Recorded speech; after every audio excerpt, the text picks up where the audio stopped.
You're listening to Agile Ideas, the podcast, hosted by Fatima Abuchi.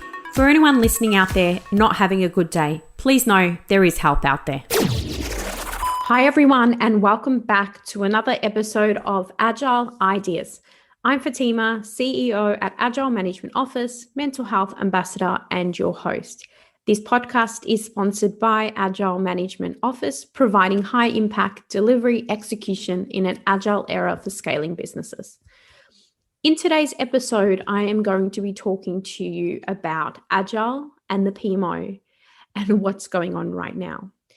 This has come to mind in recent times, particularly with the rise of Agile, more so in the last 5 or 6 years. And I've definitely been seeing that trend continuing to increase. The challenge is we have a number of situations that relate to the PMO, the Project Management Office, Program Management Office, or Portfolio Management Office, and even at the Enterprise PMO. So I want to take you through what is Agile, both big A Agile and small A Agile today.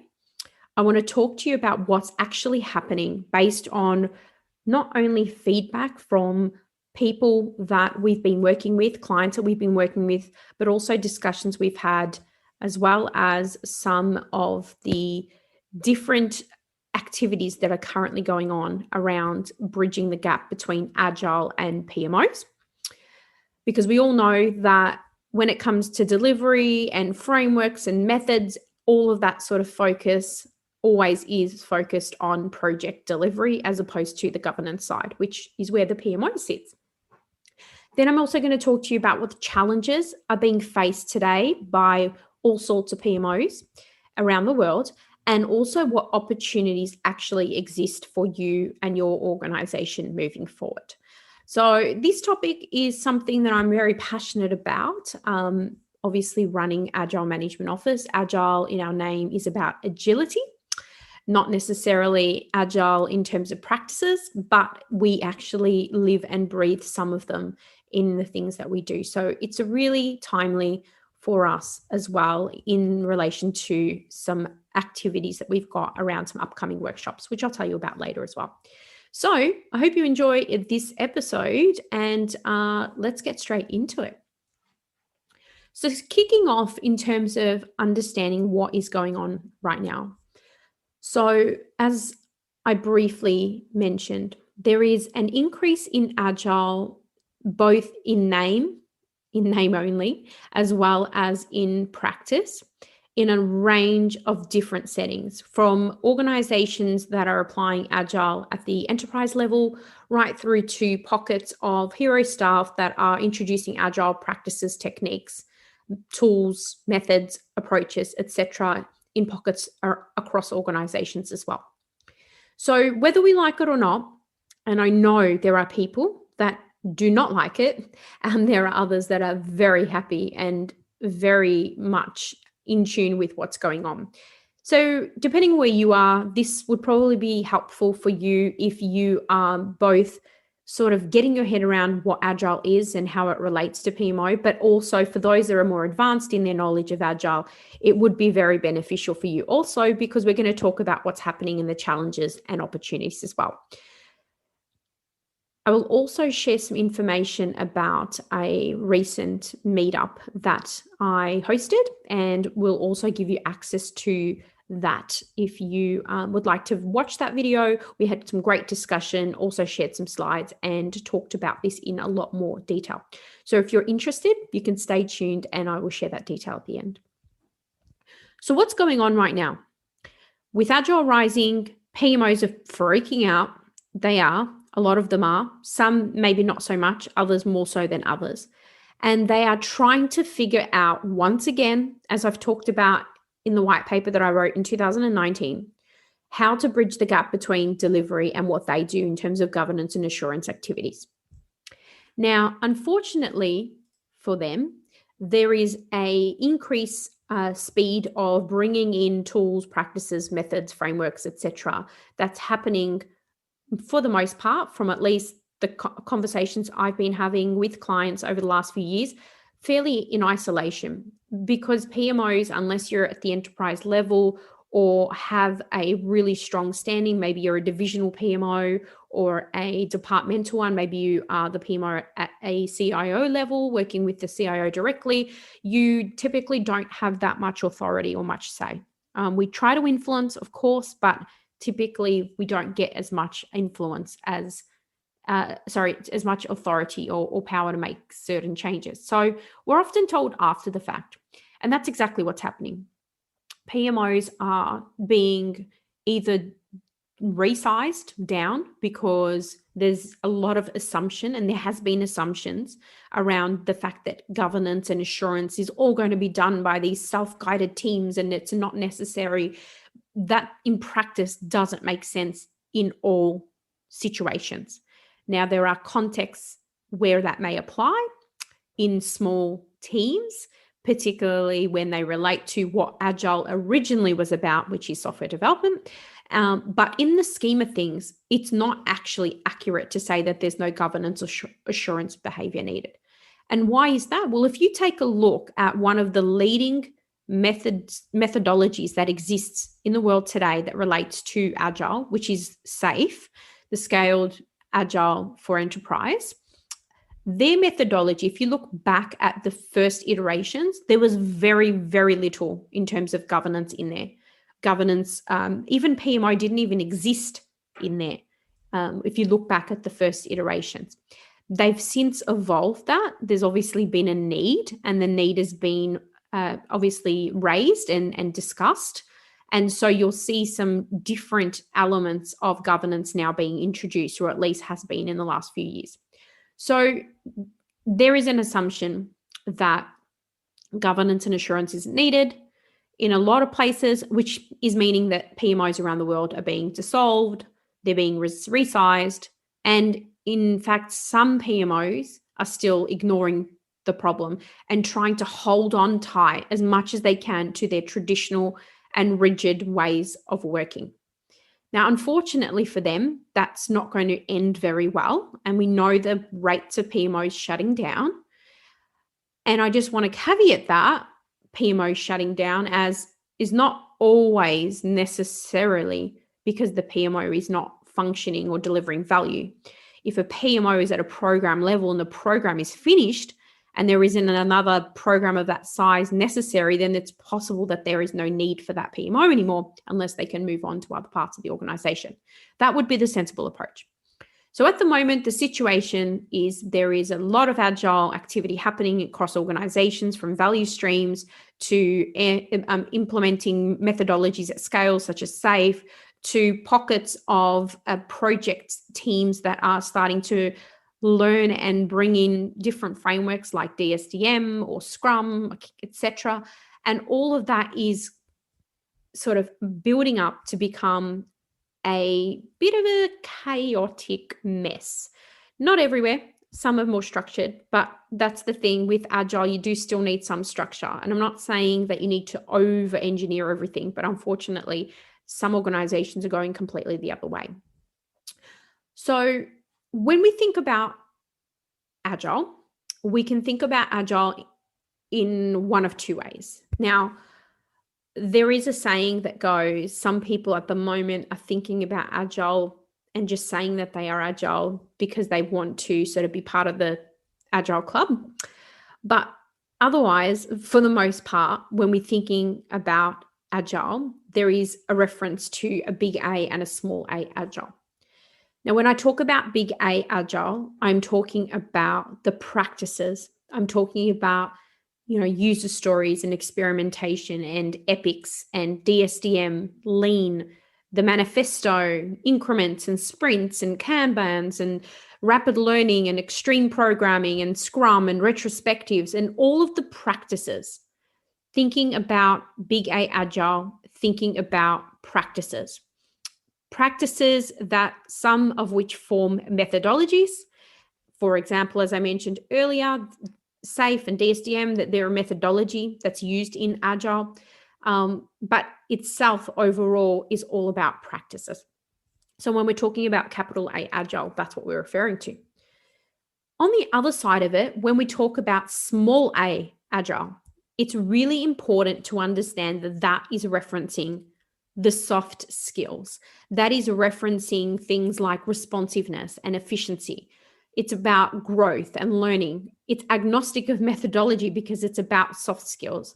It's about being adaptable and collaborative. It's about being proactive. It's all of the mindset, beliefs, and behaviors. It's all about that. So a lot of the time you will find that there is an intense focus on big A or capital A Agile. And there is a huge focus on bringing in tools and, let's implement Confluence and let's bring in Jira and let's introduce SAFe and let's do all of this. But there is a point where we neglect the small A Agile, the mindset, the values, the beliefs. One thing I want to caveat here as well is just because we need to change our mindsets, our values, and our beliefs when it comes to the way we work in order to be able to adapt to a more agile way of working, you have to also understand that it's not something that can change overnight. Even getting our heads around project management fundamentals, the traditional waterfall way of working in projects. I mean, I remember back in early on in my career, it wasn't something you picked up quickly. It didn't take 5 minutes or 5 weeks or one course. It actually was a bit of a journey, a learning journey in order to actually get your head around what it is to understand project management and waterfall in general, let alone trying to get your head around something that is completely new and foreign for most of us. So we need to think about Agile both with a small a and a capital A whenever we are trying to take our teams and our organizations on that journey. And it's imperative for PMOs to also take the time to understand them. Because if you don't understand, it's going to be very hard for you to not only keep up, but actually to help influence the right behavior, mindset, and values to support the new ways of working that your organization or the teams around you are trying to do. So at the moment, that is something that I want to completely stress. So make sure you take the time to understand both a capital and a lowercase a Agile. When we think about some of the sort of the things that Agile gets labeled with, and sometimes, unfortunately, it happens a lot, Agile itself is not a way to get around doing the work. So let's stop using it that way. Sometimes, and I've actually seen this really recently in an organization who has introduced some, I'd say, inefficient way of using particular tools that are skewed to more agile ways of working and have completely overwhelmed and caused a lot of confusion around how they're supposed to work, life cycles and project activities and all of that sort of stuff's been overly complicated, and it makes it really difficult for people to get on board. And so now they're using Agile as an excuse for not knowing what to do and how to work. So you really need to make sure that you don't neglect the change management element when introducing any new way of working. It's not a way to get around doing the work. Agile is context specific, and it's also not a one size fits all. So one of the questions that I get asked a lot is, can I use Agile in different industries? For example, can I use it in construction? Can I use it in banking? Can I use it? There's a lot of questions. Now, obviously, it's context specific, and it really depends on what it is that you're trying to achieve. When you think about Agile compared to traditional methods, traditionally, you are focused on defining the scope, the time, and the cost, and balancing those three. And often you can continue to change the time and the cost that you have available, but ultimately you don't change the scope. This is traditional project management in essence, because at the beginning of a project in a waterfall approach, you go through, you'll develop your business case, you develop your benefits analysis, you'll develop a big plan, you probably put your project management plan together, you might engage all the stakeholders, you take it up 15 levels of approval, and then you'll get it signed off by the CFO or the CIO to say, yes, Project Apples, you could spend $20 million on delivering this project, which is going to supposedly derive these benefits, but the focus is on the fixed scope. The scope becomes fixed And of course, there's elements of change, but let's put that to the side. Whereas if we think about that same approach, but we take an agile flavor, an agile lens over it, we kind of flip that triangle. And what we're doing here is we're actually saying, you know what?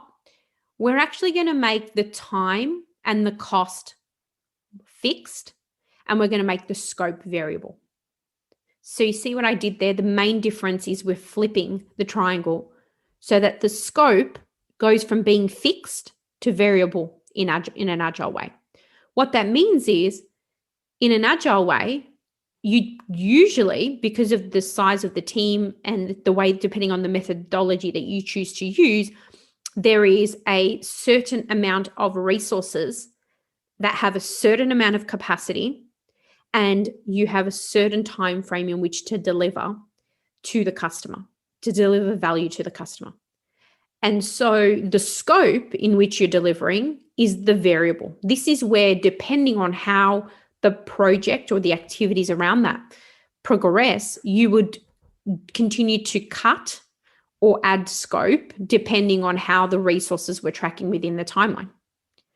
So that's kind of a really simple example of how I try to describe the difference between waterfall and agile.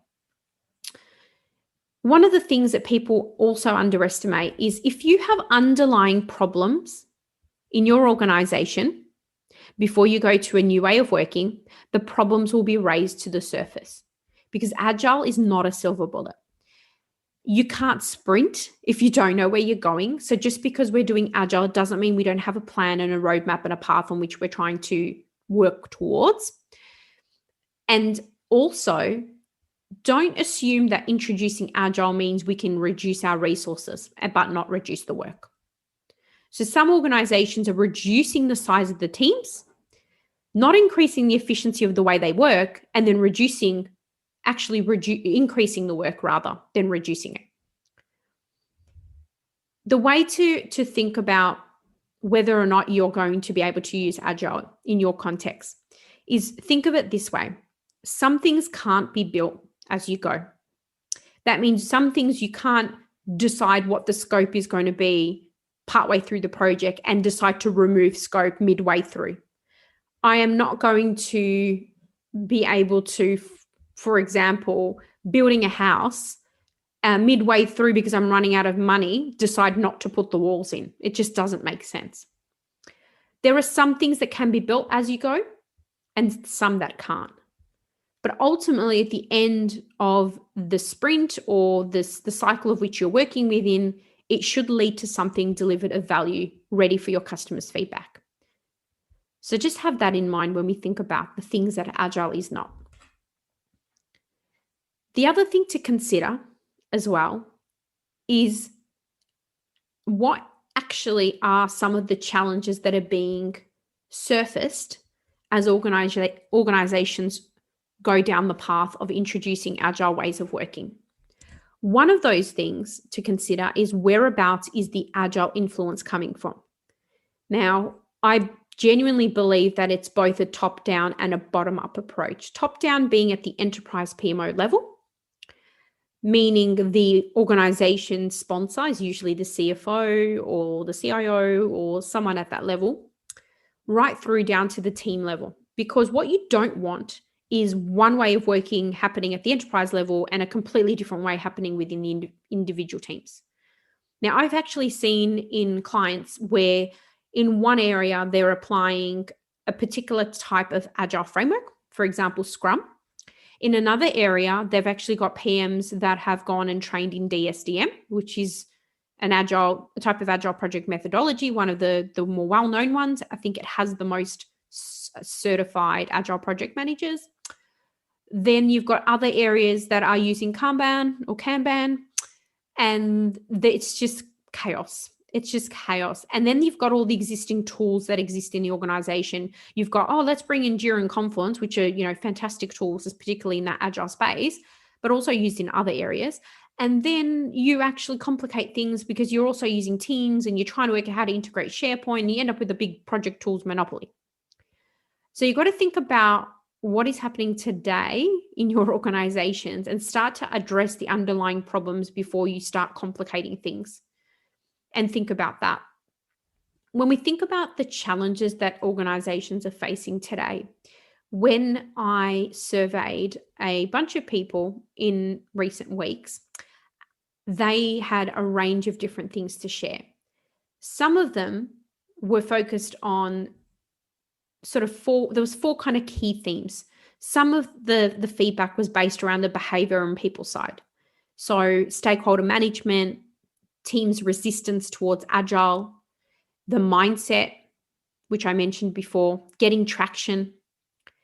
And a lot of people thought about the fact that we're talking about agile ways of working, but we don't actually do them, which is a very interesting factor because people are picking and choosing the bits they want to apply. Now, that's okay if you're doing it at an enterprise level and you agree together, but when you've got different people with different personalities trying different things, it's not the trying bit, but it's the fact that there is a disconnect between what is and isn't going to be applied. This one relates closely to the values, mindsets, and beliefs that I mentioned earlier. Then there's the process theme. So there's themes around process, from excessive documentation to how do we sync metrics with frameworks that we've currently got, and how do we get the PMO to be more agile in itself. Then we think about value. So from a value perspective, there's a mismatch between expectations between PMO and delivery. Now, Agile has not created that. This is already something that's existed for hundreds of years. Well, at least from the research that I did leading up to the 2019 white paper, which you can find on our website, it really was something that was prominent, was one of the top 7 challenges. Other people ask, well, why is the PMO still necessary? And that goes back to what I said around governance and assurance. But the thing you need to think about is you need to make sure that your PMO is adding value, and you need to make sure there's alignment. If not, your PMO will impact the agile delivery teams, and then therefore you will probably end up being dissolved or not moving forward in the way that's necessary to help the organization. And then the final of the 4 key themes was around sponsorship. So getting top management support and getting understanding as well. And then thinking about, how do we measure our return on investment? How do we be efficient? And how do we create value for our customers? Be our customers project managers, executives, or external vendors, it doesn't matter. They're all customers at the end of the day. So the challenges are broad. They cover a number of key themes, and there's a number of areas of improvement that is possible. Some of these things include understanding what your PMO is doing today. And to help guide you on that journey, I'm going to share a few of the things that PMOs are currently doing from the visible activities that we've seen over the last 5 or 6 years. Now, some of these PMOs have actually gone down the path of running knowledge sessions. Some PMOs have introduced an onboarding approach to onboard people into the agile ways of working. We've got PMOs that now have embedded Scrum Masters. There are PMOs who are building center of excellences around agile. Some PMOs have decided to co-design and build something together with their delivery teams. Others have stopped doing project reporting and have turned it into project showcases. There are PMOs that are leading continuous improvement, and some that are engaging with delivery teams and delivering PMO activities in an iterative way. Some PMOs have been able to help lead the change towards Agile and now are seen as part of the leadership team for Agile within their organization. So there's a lot of things that PMOs are doing today, and it's about thinking about what is best for your specific situation.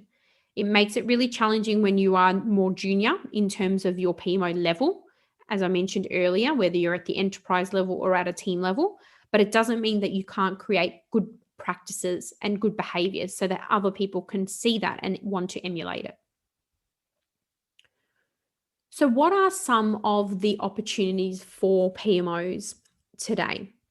Now, when we think about the opportunities that currently exist, I would basically say that we need to think about, what do we currently do?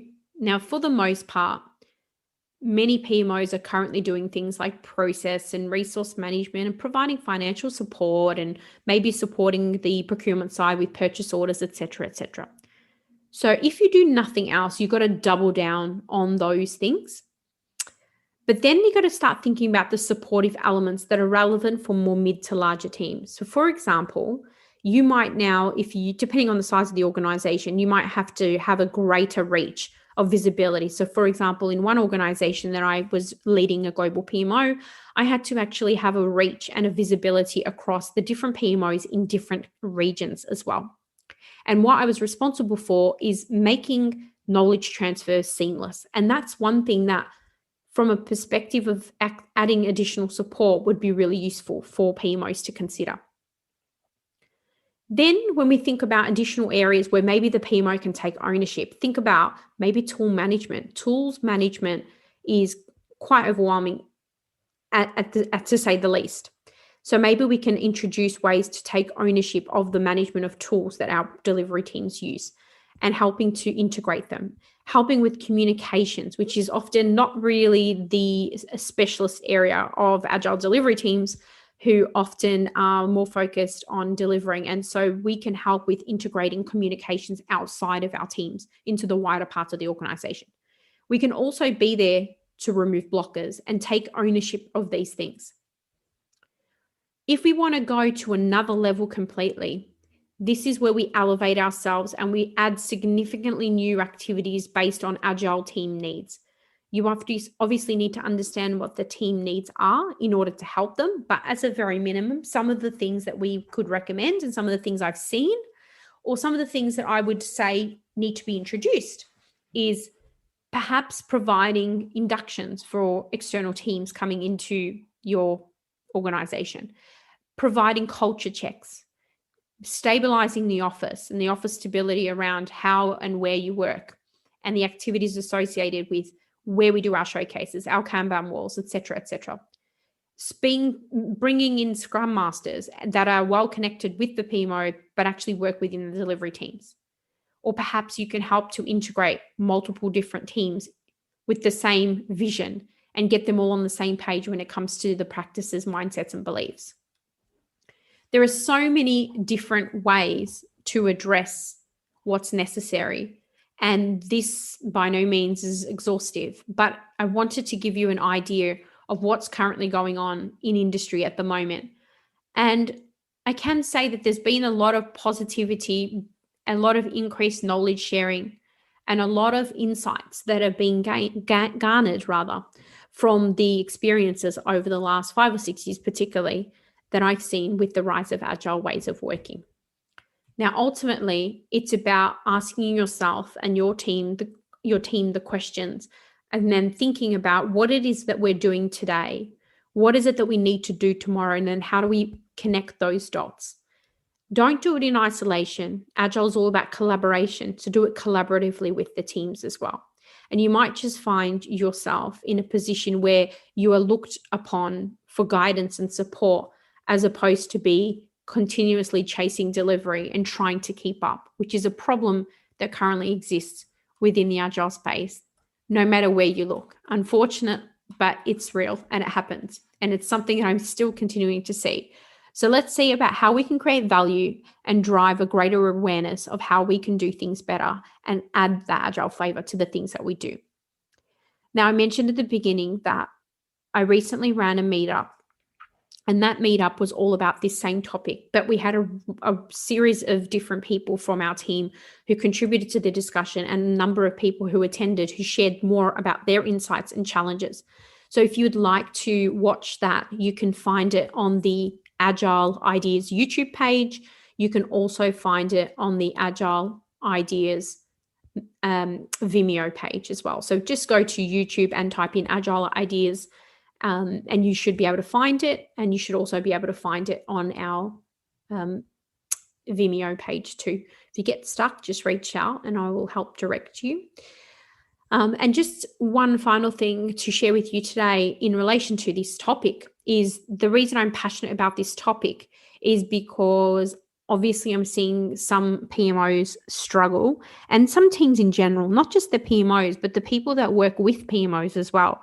Talking about portfolio managers, EPMO managers, project delivery leads, scrum masters, etc. And so what I have been working on is launching the first official Agile Management Office workshop, which is all about Agile in the PMO. And it's specifically designed to help bring together all of the things we've discussed, from understanding the background through to practical ways of introducing Agile concepts and actually applying them, and then getting feedback, live feedback from myself and the team, and actually continuing to build that out over a series of sessions that we will have together. Think of it like a journey, or think of it like a learning experience. We're going to help to bring together and guide you on that pivot that's needed to ensure that you can keep up, help you learn the ability to adapt to the evolution of PMO delivery, help you to bring in all of the sort of practices and principles and some of the techniques that we've been honing in on over the last 5 or 6 years, and bring it all together in a really interactive and fun workshop series. So if you would like to know more about that, you can find out more. Just reach out to me directly. Happy to be contacted via our website, www.agilemanagementoffice.com. And also you are welcome to connect with me on LinkedIn, and I will happily share more information with you as well. So hopefully we'll get to see you there. Otherwise, thank you so much for listening, and I hope today that you've been able to think, feel, or be inspired. Have a good day. Thank you so much for listening to this podcast. Please share this with someone or rate it if you enjoyed it. Don't forget to follow us on social media, and to stay up to date with all things Agile ideas, go to our website, www.agilemanagementoffice.com. I hope you've been able to learn, feel, or be inspired today. Until next time, what's your Agile idea?